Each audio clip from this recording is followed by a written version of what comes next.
Eh bien les gens, c'est Namia, j'espère que vous allez bien, que tout se passe bien pour vous et que vous pétez la forme jusque 3 fois 1000, en tout cas pour ma part ça va plutôt nickel. Aujourd'hui les amis, on se retrouve pour une vidéo que je vous prépare depuis très longtemps et elle est là, elle est enfin prête. Comme vous l'avez vu dans le titre ainsi que dans la miniature de la vidéo, aujourd'hui on va parler de Justice League Dark Apokolips War et plus précisément du DC Animated Movies Universe. Pour ceux qui ne savent pas ce que c'est ou par où commencer à regarder ce magnifique univers, cette vidéo est faite pour vous.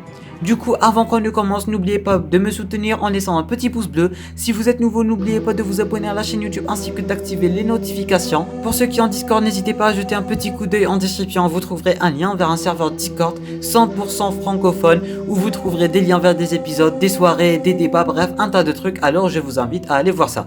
Et sur ce les gars, c'est parti.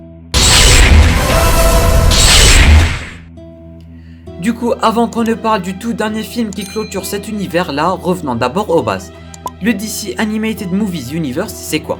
Tout comme le DCU ainsi que le MCU, c'est un univers de films, mais cette fois-ci c'est de l'animation. Il fait partie d'un plus grand univers qui est le DC Universe Animated Original Movies.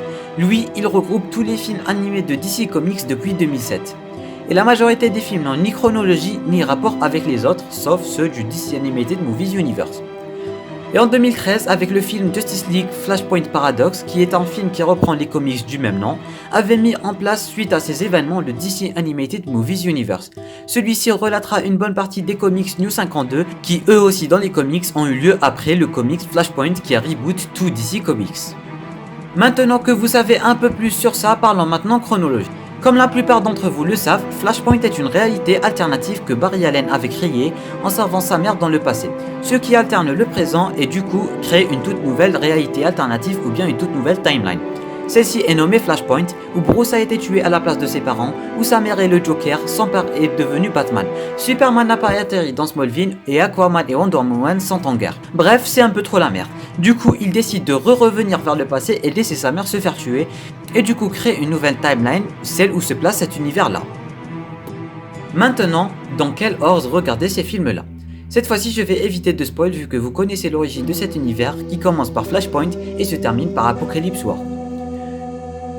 Juste après Justice League Flashpoint Paradox arrive le tout premier film, Justice League War. Là, on voit la création de la Justice League. Son of Batman, où on fait la connaissance de Damian Wayne, fils de Bruce Wayne, ainsi que de Talia al Ghul. Justice League Throne of Atlantis, où on suit Aquaman devenir le roi d'Atlantide, un peu comme ce qui s'était passé dans le film. Batman vs Robin. Là, on fait la connaissance de la Cour des Hiboux, qui est une organisation qu'on voit très rarement, que ce soit dans les films ou bien dans les jeux, malgré qu'elle ait une grande place dans les comics dans l'univers de Batman. Batman Bad Blood, là on s'enfonce un peu plus dans la Bat Family. Justice League vs Teen Titans, qui comme son nom l'indique va placer une base pour les Teen Titans dans cet univers là. Justice League Dark, cette fois-ci on y rajoute un peu plus de magie, et qui dit magie dit Doc Constantine ainsi que Zatanna et Swamp Thing. Teen Titans Judas Contract, cette fois-ci on se concentre un peu plus sur les Teen Titans et on oublie un peu la Justice League. Suicide Squad L2Pay, ni Justice League ni Teen Titans, cette fois-ci le DC Animated Movies Universe place une base pour le Suicide Squad dans cet univers. The Death of Superman, celui-ci reprend un arc narratif très important dans les comics qu'on a vu un peu partout, que ce soit dans les films, dans les comics ou même dans les jeux. Après ça, on a Constantine qui aura droit à son propre film solo, Constantine City of Demons. Qui dit Death of Superman dit forcément un arc narratif sans Superman, qui est Reign of Superman. Ou bien si vous voulez, ces deux films ont été en quelque sorte fusionnés en un seul coffret. The Death and the Return of Superman. Après ça, Batman fait face à un tout nouvel ennemi qui lui donne du fil à retordre, et celui-ci va faire son apparition dans la série Batwoman, Batman Hush, ou son titre français Batman Silence qui fait un peu moins badass. Wonder Woman aussi aura droit à son propre film qui est Wonder Woman Bloodline et aussi l'avant-dernier film avant de clôturer cet univers.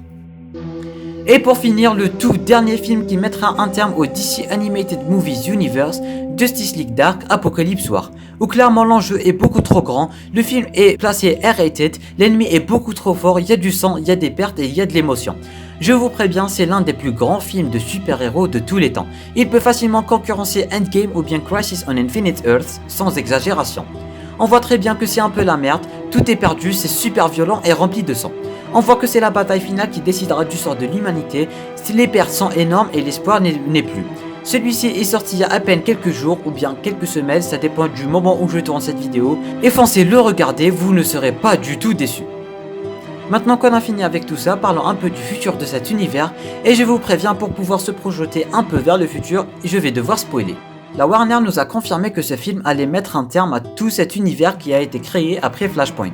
À la fin, tellement c'est la merde, Barry se sent un peu obligé de remonter le temps encore une fois et créer une toute nouvelle réalité, et du coup un tout nouveau reboot. Et ça nous pousse à nous poser des questions. On sait très bien que c'est le dernier film du DC Animated Movies Universe, mais on sait aussi que cet univers a été créé à cause d'une nouvelle réalité. Du coup, la question qu'on se pose, est-ce que la Warner va profiter de la fin de cet univers et en créer un tout nouveau à partir de la nouvelle timeline que Flash va créer? Ou bien est-ce que c'est vraiment la fin des films animés de DC Comics? Alors non, c'est tout sauf la fin des films animés de DC Comics, vu qu'il y en a beaucoup qui ne font pas partie de cet univers-là et qui sortent chaque année. Ceux-là font partie d'un univers encore plus grand que je vais mentionner au début de la vidéo, et auront chacun sa réalité et chacun sa propre histoire et seront parfaitement séparés les uns des autres. Mais nous, ce qui nous intéresse le plus, c'est est-ce que la Warner va créer un tout nouvel univers pour continuer ces films-là qui sont tant réussis? Ou est-ce que c'est vraiment la fin? Je ne saurais vous répondre. Mais après avoir vu la fin du film ainsi que Flash partir arranger les choses, ça nous laisse peut-être un peu d'espoir pour nous laisser supposer qu'un nouvel univers animé va naître avec de tout nouveaux arcs narratifs. Voilà les gars, je crois que j'ai tout dit à propos de cet univers de DC qui est pas trop connu de tous, mais qui a une très grande base scénaristique et qui raconte beaucoup d'arcs géniaux, que je vous conseille énormément. J'espère que cette vidéo vous aura aidé à voir un peu plus clair dans tout ça. J'ai vraiment fait de mon mieux pour mettre tout ce qu'il y a à savoir dedans. Du coup, n'oubliez pas de prendre le temps de vous abonner ainsi que d'activer les notifications pour si vous êtes nouveau. N'oubliez pas aussi de partager un maximum à tout fan de DC Comics pour lui faire connaître ce magnifique arc. Ça prend 2 secondes et ça m'aiderait vraiment énormément. Du coup les gars, sans plus attendre, je vous dis à la prochaine pour une nouvelle vidéo. C'était Namiat, portez-vous bien.